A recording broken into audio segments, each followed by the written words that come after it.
Hello పిల్లలు, welcome to KK vlogs bed time stories. చిన్నపిల్లల కథలు చెప్పుకుందామా? అందరికీ నమస్కారం. ఈరోజు మనం చెప్పుకోబోయే కథ వెర్రివాళ్ళు. కథలోకి వెళ్ళబోయే ముందు కొత్త వాళ్ళు ఎవరైనా చూస్తుంటే ప్లీజ్ సబ్స్క్రైబ్ చేసుకోండి, మీ బెల్ ఐకాన్ ఆన్లో పెట్టుకోండి, ఒక చిన్న లైక్ చేయండి, మీకు నచ్చితే అందరికీ షేర్ చేయండి. మనం చెప్పుకునే చిన్నపిల్లల కథలు అందరి పిల్లలకి చేరుకొని అందరూ నిద్రించేటప్పుడు కమ్మని కథలు వింటూ హాయిగా నిద్రించేలాగా మనమంతో ప్రయత్నం మనం చేద్దాం. ఇంకా కథలోకి వెళ్ళిపోదామా? Story number 9, వెర్రివాళ్ళు. అనగనగా ఒక ఊర్లో ఒక సంసారి ఉండేవాడు. అతనికి గోపాలుడనే ఒక కొడుకు ఉన్నాడు. అతను చాలా బుద్ధిమంతుడు, యోగ్యుడు, లేని వాటి కోసం ఆరాట పడేవాడు కాడు. కష్టకాలంలో తన తెలివిని ఉపయోగించి ఆ కష్టం నుంచి బయటపడేవాడే కానీ అదే కష్టాన్ని తలుచుకుంటూ బాధపడేవాడు కాదు. అదే ఊరిలో ఇంకో సంసారికి జానకి అని కూతురు ఉంది. జానకి అంటే గోపాలుడికి చాలా ఇష్టం. తను ఏదైనా పని మీద వెళ్ళేటప్పుడు, గోవుల్ని కాచేటప్పుడు ఏదో వంకతో బయటకు వెళ్ళి జానకిని ఊరకంట చూస్తూ తనని ఇష్టపడేవాడు. జానకి కూడా గోపాలుడంటే కొంచెం ఇష్టం ఉంది. గోపాలుడి తండ్రి జానకిని తన ఇంటి కోడలను చేసుకోవాలని తలచి జానకి తండ్రికి కబురు పెట్టి పెళ్లి చూపులకి ఏర్పాటు చేసి అదే రోజున తాంబూలాలు కూడా ఇచ్చి పుచ్చుకోవాలని మాట్లాడుకున్నారు. ఆ రోజు రానే వచ్చింది. గోపాలుడు తన తండ్రి ఇంటి బంధువులందరూ కలిసి జానకి వాళ్ళ ఇంటికి పెళ్లి చూపులకు వచ్చారు. జానకి వాళ్ళ ఇంట్లో పెళ్లి వారందరూ వస్తారని తలచి వాళ్ళకి చేపలు వేసి, పీటలు వేసి, తాంబూలాలు, పెద్ద పెద్ద పల్లెలలో తినుబండారాలు, పెళ్లి చూపులకు కావలసిన వస్తువులు అన్నీ సమకూర్చి ఉంచారు. అందరూ కూర్చున్నారు. జానకి తండ్రి జానకి ఎంత పనిమంతురాలు పెళ్లి వాళ్ళకి చూపించదలచి జానకి, తల్లి నీవు ఒక పెద్ద చొమ్ము పట్టుకుని వెళ్ళి పాలు పిండి నీవే కాగబెట్టి పెళ్లి వాళ్ళందరికీ పాలివ్వు అని చెప్పాడు. జానకి ఒక పెద్ద తపేలా తీసుకుని వెళ్ళి పాలు పిండింది. పిండిన పాలను పొయ్యి మీద పెట్టి వేడి చేస్తూ పొయ్యి మంటకి ఒక్కొక్క పుల్ల వెలిగిస్తూ వేడి చేస్తూ ఉంది. అలా వేడి చేస్తూ ఉండగా జానకి చూపు అటక మీద ఉన్న ఒక రోకలి బండపైన పడింది. అది కొంచెం బయటకు వచ్చి కింద పడేటట్టు ఉంది. జానకి దాన్ని చూడగా ఆలోచనలు ఎక్కడికెక్కడికో వెళ్ళిపోయాయి. రేపు నాకు పెళ్ళి అవుతుంది, పెళ్ళి అయితే నాకు కొడుకు పుడతాడు. వాడు నన్ను వదిలి ఒక్క క్షణం కూడా ఉండడు. వాడిని నేను చంకనేసుకొని అన్ని పనులు చేయాలి. కసువు ఊకాలి, పాలు పెండాలి, ఇలాగే కూర్చొని వంట కూడా చేయాలి. ఆ సమయంలో వాడు నా చంకనుంటే పొరపాటున ఆ రోకలి బండ వాడి నెత్తిపైన పడితే, అయ్యో కూసింత ప్రాణమే. ఆ రోకలి బండ వాడి నెత్తి మీద పడితే చిన్న ప్రాణం చచ్చిపోతాడు. అయ్యో నా బిడ్డ చచ్చిపోతాడే, అయ్యో నా బిడ్డ చచ్చిపోయాడే అని ఏడుపు మొదలుపెట్టింది. అలా ఊహలోంచి తేరుకున్న జానకి నిజంగానే బయటకు వచ్చి అది నిజంగానే జరిగిందని తలచి పక్కకు వచ్చి బోరని కూర్చొని ఏడుస్తుంది. అయ్యో నా బిడ్డ, అయ్యో నా కొడుక, నీకప్పుడే నూరేళ్ళు నిండిపోయాయా అని కొంగట్టు పెట్టుకుని ఏడవడం మొదలుపెట్టింది. పాలు కాగబెట్టడానికి వెళ్ళిన పిల్ల ఇంటికి రాలేదేంటి అని జానకి కళ్ళి వంటగదిలోకి వచ్చింది. ఏడుస్తున్న జానకిని చూసి తను ఏడు మొహం పెట్టుకొని, అయ్యో జానకి ఏమైందమ్మా అని అడిగింది. అయ్యో నీ మనవడు రోకల బండ పడి చచ్చిపోయాడే అనింది. అయ్యో మనవడా, నీకు అప్పుడే భూమి మీద పడకనే నూరేళ్ళు నిండిపోయాయా? అయ్యో బిడ్డ, ఆ పాడు రోకల బండ నేనెత్తనే పడాలా? అయ్యో అని సోకిస్తూ తను కూడా జానకి తోడుగా కూర్చొని ఏడుస్తుంది. ఎంతసేపటికి జానకి తల్లి రాకపోవడంతో అక్కడున్న ఆడవాళ్ళు, పిల్లలు కూడా వంటగదిలో చేరుకొని ఏమైంది అని అడిగాడు. జానకి బిడ్డ భూమి మీద పడకనే నూరేళ్ళు నిండిపోయాయమ్మా, ఆ పాడు రోకల బండ నెత్తిన పడి ఆడు చచ్చిపోయాడు అని జానకి తల్లి అందరికి చెప్పింది. అందరూ కూడా పోరని ఏడుస్తూ ఆపసోపాలు పడుతూ గుంపుగా కూర్చొని అయ్యో జానకి బిడ్డ, అయ్యో జానకి బిడ్డ అని ఏడవడం మొదలుపెట్టాడు. వంటగదిలో నుంచి ఆ బోరున ఏడుపు శబ్దాలు వస్తున్నాయి ఏంటి అని జానకి తండ్రి కూడా వంటగదిలోకి వెళ్ళాడు.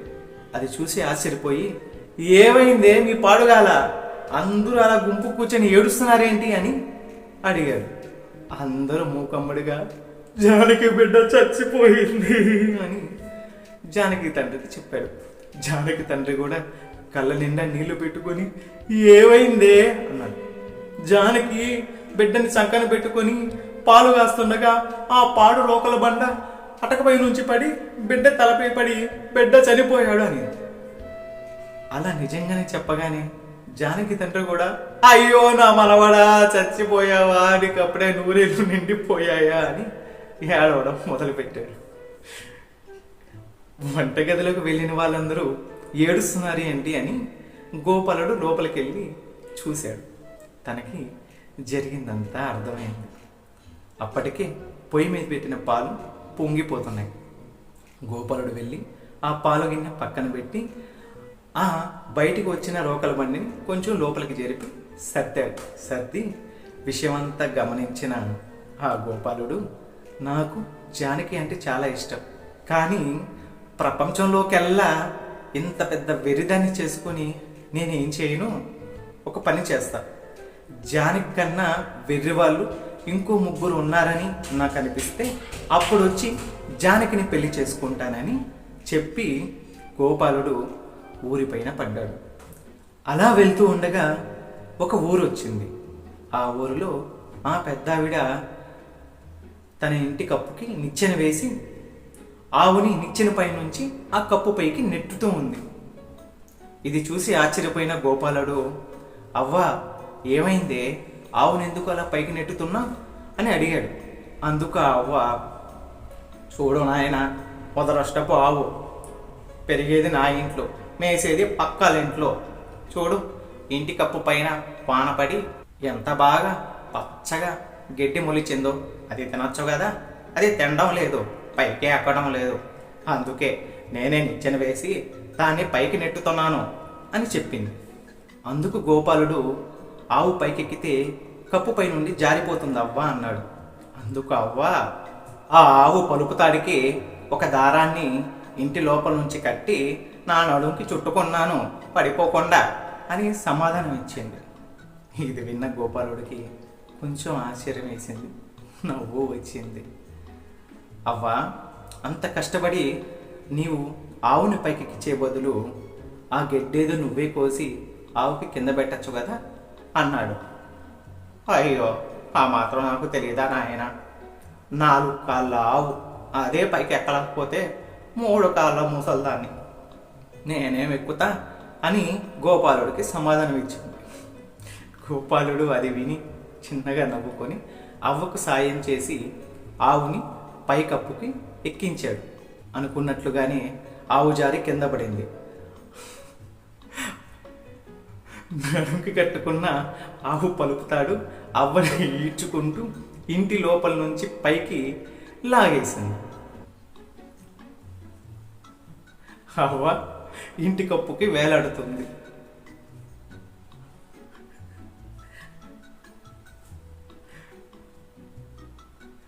అవ్వ ఇంటి పైకప్పుకు ఏలాడుతుంది. అది చూసిన గోపాలుడు అవ్వకి సాయం పట్టి కిందకి దించాడు. అప్పటికి కూడా అవ్వ, మొదలష్టపు ఆవు జారిపోయిందే, ఉండొచ్చు కదా పట్టుకొని అనింది. జానకి కన్నా వెర్రిముండలు ఈ ప్రపంచంలో ఉన్నారు అనుకొని గోపాలుడు ముందుకు బయలుదేరాడు. బయలుదేరగా పొద్దుగూకింది. ఆ ఊర్లోని పెద్ద మనిషి ఒక గొల్లవాడి ఇంట్లో ఉండమని సలహా ఇచ్చాడు. గోపాలుడు గొల్లవాడి ఇంటికి వెళ్ళేసరికి మందను తోలుకొని తన కొటంలో ఉంచి గొల్లవాడు ఇంటిలోకి అడుగుపెట్టాడు. తన చేతి కర్రని అడ్డంగా పెట్టుకుని ఇంటి లోపలికి వెళ్ళడానికి ప్రయత్నిస్తున్నాడు. ప్రయత్నించిన ప్రతిసారి కింద పడుతున్నాడు. అది చూసిన గోపాలుడు, అయ్యో, కర్రని మామూలుగా పట్టుకొని ఇంట్లోకి రావచ్చు కదా అని గొల్లవాడికి చెప్పాడు. అందుకు గొల్లవాడు, అయ్యో స్వామి, ఈ ఊర్లో ఒక పెద్ద రాక్షసు ఉంది, అది నన్ను ఎంతకీ ఇంట్లోకి రానిదే అనుకుంటూ ఆ కర్రని అలాగే అడ్డంగా పట్టుకొని దూరానికి కొట్టుకుంటున్నాడు. అలా 2 సార్లు 3 సార్లు 4 సార్లు అలా కొట్టుకొని కింద పడిపోయి ఇంకా లేవలేక పాక్కుంటూ లోపలికి వెళ్ళాడు. ఆడవాళ్ళనే కాదు, మగవాళ్ళలో కూడా ఇలాంటి వెర్రి వాళ్ళు ఉన్నారే అనుకొని తెల్లవారుగానే గోపాలుడు బయలుదేరడం మొదలుపెట్టాడు. అలా బయలుదేరగా రాత్రి అయిపోయింది. రాత్రి అయ్యే కొద్దీ ఒక ఊరు చేరువయ్యింది. ఆ రోజు నిండు పౌర్ణమి. చంద్రుడు దేదీవ్యమానంగా తన నెత్తిపైన చంద్రబింబంలా వెలిగిపోతున్నాడు. అలా ఊర్లోకి అడుగు పెట్టగానే ఊరంతా గందరగోళంగా ఉంది. అందరూ పరుగులు తీస్తున్నారు. పట్టుకోండి, తీసుకోండి, వలలు తీసుకోండి, గిన్నెలు తీసుకోండి, పెద్ద పెద్ద తపేలాలు తీసుకోండి అంటూ అటు ఇటు ఏదో ఇల్లు తగలబడిపోతున్నట్టు పరుగులు పెడుతున్నారు. ఒకరిని పట్టుకొని గోపాలుడు ఏమైందని అడగ్గా, ఒక పెద్ద వెన్న ముద్ద అక్కడున్న నూతి బావిలో పడిపోయింది. అది తీసుకోవడానికి ఊర్లో వాళ్ళందరూ పోటీ పడుతున్నారు, తన్నుకుంటున్నారు అని చెప్పాడు. పెద్ద వెన్న ముద్ద బావిలో పడ్డమేంటి అనుకొని ముందుకు వెళ్ళాడు. గోపాల్ని కూడా నెట్టి కింద పడేశారు. అందరూ ఇది నాది, నాకు కావాలి అనుకుంటూ వలలు వేసి దాన్ని లాగుతున్నారు. ఎంతకీ రాదే. ఇంకొంతమంది బావిలోని నీళ్ళన్నీ తోడి కింద పోస్తున్నారు. నీళ్ళన్నీ అయిపోతున్నాయి, కానీ లోపలున్న వెన్న ముద్ద మాత్రం బయటికి రావడం లేదు. గోపాలుడు అందరిని నెట్టుకొని బావిలోకి తొంగి చూడగా అక్కడ నిండు చందమామ తెల్లటి వెన్న ముద్దలాగా కనిపిస్తూ ఉంది. అది చూసిన గోపాలుడు నవ్వుకొని, ఒరే పిచ్చి వెదవల్లారా, అది ఆకాశంలో మెరుస్తున్న చందమామ ప్రతిబింబం అని చెప్పాడు. ఎవ్వరో ఓబో నీకేం తెలుసు, అది వెన్న ముద్దే అని గోపాలుని తరిమేశారు. అది చూసిన గోపాలుడికి చాలా ఆశ్చర్యం కలిగింది. అమ్మో, జానకి కన్నా వెర్రి వాళ్ళు ఈ ప్రపంచంలో ఒకరిద్దరు కాదు, ఒక ఊరే ఉంది అనుకొని ఇంటికి బయలుదేరి జానకిని ముచ్చటగా పెళ్లి చేసుకున్నాడు. జానకి వెర్రితనాన్ని అనుభవిస్తూ అప్పుడప్పుడు చిరాకు పడుతూ కోప్పడుతూ సర్దుకుపోతూ తన సంసారాన్ని చాలా చక్కగా నడుపుకుంటూ ముందుకు వెళ్తున్నాడు. చూశారుగా వెర్రి వాళ్ళ ఆలోచనలు ఎలా ఉంటాయి. ఈ రోజుకి కథ ఏంటి. రేపు ఇంకో మంచి కథతో మీ ముందుకు వస్తాను. టాటా.